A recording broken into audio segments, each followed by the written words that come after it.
یہ جو economic model 1980 سے آیا ہے اس نے تہو تیغ کر دیا ہے عام آدمی کو پوری دنیا میں. نہ ٹرکل ڈاؤن ہوا نہ پرائیویٹائزیشن سے آپ کی جو آپ نے بنائے تھے کہ جناب یہ ہوگا وہ بھی نہیں ہوا.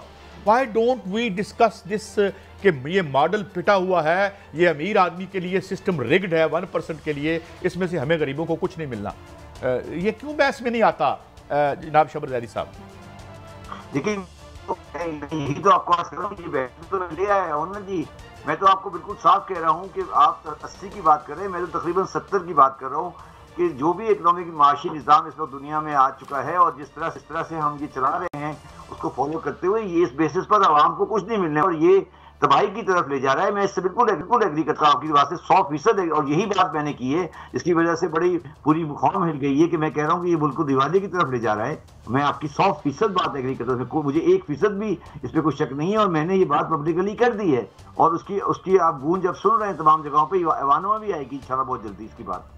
میں آپ کی بات سے اچھا شبر زیدی صاحب ذرا رہنمائی فرمائیں, آپ جس تیزی سے مہنگائی جا رہی ہے اور نظام چلایا جا رہا ہے قرضوں سے اور طاقتوروں سے قرضہ ٹیکس نہیں لیا جا رہا, 5 سال اسی تیزی سے چلتے رہے تو اس ملک کی 90% عوام کا کیا حال آپ دیکھ رہے ہیں؟ شبر زیدی صاحب اپنے تجربے سے ذرا رہنمائی فرمائیں. عام آدمی کی, میں غریب آدمی کی بات کر رہا ہوں. عام آدمی کی زندگی نہایت مشکل ہو چکی ہے اور جس جگہ پر وہ 18 میں تھا اس جگہ سے وہ مزید خراب ہو جائے گا 2022 میں جب اس گورنمنٹ کی ٹرم ختم ہوگی. اور مجھے اس بات کو کہنے میں کوئی آڑ نہیں ہے کہ اس 18 سے لے کر 23 کے دوران میں ابھی تک جو پوزیشن ہے اگر اسی طرح چلتا رہا تو کوئی بنیادی تبدیلی ہم نہیں دیکھ رہے نظام میں, اور وہ نظام جو ہے وہ خراب ہو رہا ہے. اور جو میں آج صبح ایک پی ٹی آئی کی سینیٹر سے گفتگو کر رہا تھا اور میں آپ کے سامنے جملہ دہرانا چاہتا ہوں کہ مجھے نہایت افسوس ہوگا کہ پاکستان عمران خان کے زمانے میں دیوالیہ ہو جائے. یہ میں عمران خان کا نہایت سپورٹر ہوں, میں ان کو بہت عزت کرتا ہوں, آج بھی ان کی کو سمجھتا ہوں, اور اگر عمران خان کے زمانے میں خراب ہو گیا پاکستان اور جس طرح وہ جا رہا ہے تو یہ نہایت پاکستان کی بدقسمتی ہوگی پاکستان کے لیے. اچھا شبر صاحب گزارش یہ ہے, ہم بھی چاہتے ہیں عمران خان صاحب کامیاب ہو. ماضی میں پیپلز پارٹی اور نون لیگ نے تباہ کر دیا اس قوم کو, یہ قرضے ایک دن میں تو نہیں آئے. آپ شبر زیدی صاحب قابل ہے, آپ کے پاس اپنا ایک جہاز ہے, ایک ایسے آدمی جسے جہاز چلانا نہیں آتا, وہ بڑا ایماندار ہے, صاف ستھرے کپڑے پہنے ہیں, آپ اس کو جہاز دے دیتے ہیں اور وہ تباہ کر دیتا ہے جہاز کو بھی, اور سواریوں میں بھی 300-350 لوگ ہیں, تو ذمہ دار کون ہوگا؟ دیکھیے بالکل آپ کی بات یہاں بھی درست ہے. عمران خان صاحب اگر فائنینس کی منسٹری یا کامرس کی منسٹری یا ان منسٹری میں انٹرفیئر کرتے ہیں اور وہ ان لوگوں کے جو کہ اس فیلڈ کے جاننے والے ہیں ان کی بات نہیں مانتے تو یس میں آپ کی بات ایگری کرتا ہوں. مگر بٹی صاحب اس بات کو ایگری کریں کہ کوئی وزیر اعظم بھی جو ہوتا ہے وہ انڈیپینڈنٹ فیصلے نہیں کرتا اور وہ آخری حرف نہیں ہوتا. اگر وہ آخری حرف ہیں, اگر آج عمران خان اپنی کیبنٹ میں آخری حرف ہیں اور کوئی آدمی ان سے اختلاف کرنے کی ضرورت نہیں رکھتا تو یس وہ ایک جہاز آپ ایک ایسے آدمی کے حوالے کر رہے ہیں جو کام نہیں جانتا. مگر اگر عمران خان صاحب ایک سیاسی لیڈر ہیں, انہوں نے پارٹی کو کامیابی تک پہنچا دیا. اب ان کی پارٹی کے جو لوگ ہیں جو فائنینس کے ہیں, کامرس کے ہیں, ٹریڈ کے ہیں, میری ٹائم کے ہیں, انٹیریئر کے ہیں, ان کا فرض ہے کہ وہ عمران خان کو صحیح مشورے دیں, جہاں وہ غلط ہوں ان کو روکیں. اگر وہ ہر بات میں یس سر کر رہے ہیں اور ان کو جا کے وہ یہ راگ دے رہے ہیں کہ ہر چیز اچھا ہے تو یس عمران خان کی خرابی ہے کہ اس کو سمجھ نہیں پا رہے, مگر خرابی پھر دونوں جگہ سے آ رہی ہے.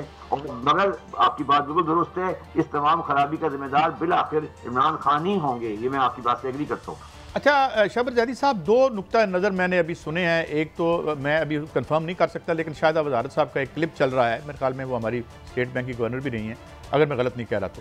انہوں نے کہا ہے کہ ہمارا اسٹریٹجک سرنڈر ہوگا اکنامکلی, یہ جو اسٹیٹ بینک کے حوالے سے ترامیم آ رہی ہیں, جبکہ ڈاکٹر فاروق سلیم کہہ رہے ہیں کہ نہیں, اچھے جو ملکوں نے اچیو کی ہے جو ایک ویلفیئر, تو وہ اس میں آپ کو انڈیپینڈنٹ کرنا پڑتا ہے. کیا ہمارا اسٹیٹ بینک انڈیپینڈنٹ ہو رہا ہے یا ہم اپنی انڈیپینڈنس سرنڈر کر رہے ہیں؟ آپ کیا سمجھتے ہیں شبر زیدی صاحب؟ بات یہ ہے کہ یہ جو اسٹیٹ بینک کا بل ہے نا, یہ میرے پاس آج صبح 8 بجے آ گیا تھا اور اس کے بعد 8 بجے سے میں نے 3 بجے تک میں شاید پاکستان کا واحد آدمی ہوں جس نے اس کے اوپر کام کیا ہے اور ایک نوٹ پبلک میں سرکولیٹ کر دیا جو میرے ٹویٹر پہ میں نے ریلیز کر دیا ہے. جتنے بھی لوگ بات کر رہے ہیں یہ بغیر پڑھے اور بغیر دیکھے ہوئے بات کر رہے ہیں، اور نہ ان کا کوئی اسٹیٹ بینک کا تجربہ ہے۔ میں اسٹیٹ بینک کے بورڈ پہ بیٹھتا رہا ہوں، مجھے پتا ہے کہ ایشو کیا ہے۔ اب میں آپ کو ایشو سمجھاتا ہوں، پھر آپ مجھے بتائیے گا کہ بات کیا ہے۔ دیکھیں، جو بنیادی بات ہے وہ یہ ہے کہ آئی ایم ایف کے دماغ میں ایک بات ہے کہ اسٹیٹ بینک آف پاکستان کی کو منسٹری آف فائنینس سے آزاد ہونا چاہیے۔ یہ بات بنیادی طور پر، اصولی طور پر اگر آپ کتابی شکل میں کہیں تو یہ صحیح ہے، مگر عملی طور پر یہ بات غلط ہے۔ کسی بھی ملک کی جو اسٹیٹ بینک ہے وہ اس گورنمنٹ کا ایک حصہ ہے، اور کہیں بھی یہ پاسبلٹی نہیں ہے کہ اسٹیٹ بینک آف پاکستان کی پالیسی کوئی اور ہو اور منسٹری آف فائنینس کی پالیسی کوئی اور ہو۔ یہ پاسبل ہے ہی نہیں۔ اچھا، اب سوال یہ ہے کہ ہم نے اسٹیٹ بینک آف پاکستان کو کافی معاملات میں آزادی دی ہے اس بل کے تحت، اور جس میں سب سے بڑی آزادی جو ہم نے ان کو دی ہے وہ ہے ڈسکاؤنٹ ریٹ کے اوپر ریٹ فکس کرنے کی آزادی دی ہے۔ اب اس میں جو بنیادی سوال یہ نہیں ہے کہ ہم نے آزادی دی ہے، دینی چاہیے تھی یا نہیں دینی چاہیے تھی۔ سوال یہ ہے کہ جس آدمی کے پاس وہ پاور چلی گئی ہے، جو گورنر اسٹیٹ بینک ہے یا ڈپٹی گورنر اسٹیٹ بینک ہے، کیا وہ آدمی آئی ایم ایف یا کسی اور ادارے کی بھلائی کو پاکستان کی بھلائی سے مقدم رکھتا ہے؟ تو وہ غلط ہے۔ اگر وہ آدمی پاکستان کی بھلائی کو آئی ایم ایف کی اور اسے سے مقدم نہیں رکھتا، اس کے ذہن میں پاکستان کی بھلائی ہے، تو پھر وہ صحیح ہے۔ تو یہ ڈیپینڈ کرے گا پرسنلٹیز کے اوپر، اور میں کبھی بھی یہ بلیو نہیں کر سکتا کہ کوئی پاکستانی انکلوڈنگ رضا باقر صاحب وہ پاکستانی مفادات کو آئی ایم ایف کے کہنے کے اوپر قربان کریں گے۔ اگر قربان کریں گے تو ہمیں ان کو فوراً نکال دینا چاہیے، مگر بڑی سا بریک ہے، میں معافی چاہتا ہوں۔ تھینک یو ویری مچ شبر زیدی صاحب، آپ نے ہمیں انلائٹن کیا۔ کیوں آ گئی ہے، کون سی وجہ ہوئی ہے؟ مجھے پاکستان کا ایک پی ٹی آئی کا بندہ بات آ جائے، مجھے بتا دے، نون لیگ والا بتا دے۔ خیر وہ تو انوکھا لاڈلا کھلن کو مانگے چاند والی بات ہے۔ اچھا بنٹی صاحب، آپ دیکھیں نا، یہ 600 ارب روپے کا بجٹ بنتا ہے، جس میں ہمیں ڈاکٹر فاروق سلیم صاحب نے بتایا کہ 350 ارب روپے ایک ہیں، اور پھر 250 کی کچھ سبسڈیز ود ڈرا ہو رہی ہیں، کچھ نئے ٹیکس لگ رہے ہیں۔ تو 600 ارب روپیہ آپ سلیب کر رہے ہیں عوام پہ، انڈائریکٹ ٹیکسیشن سے کہتے ہیں۔ تو اپنے لوگوں کو آپ، یعنی لوگوں سے ٹیکس ویکس لینے کا آپ کا کوئی ارادہ نہیں ہے، وہ ساری آپ کی جو ریفارمز ہیں وہ اندر پیچھے پڑی ہیں ٹیبل کے نیچے۔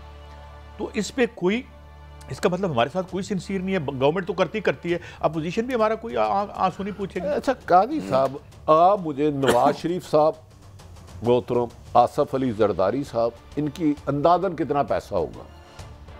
بنٹی صاحب میری تو گنتی میں ختم ہو جائے گی۔ گنتی تو فاروق سلیم صاحب نے کہا اوسطاً ایک پاکستانی 16,000 روپیہ کماتا ہے، تو ان کی میری پرابلم ہے کیا؟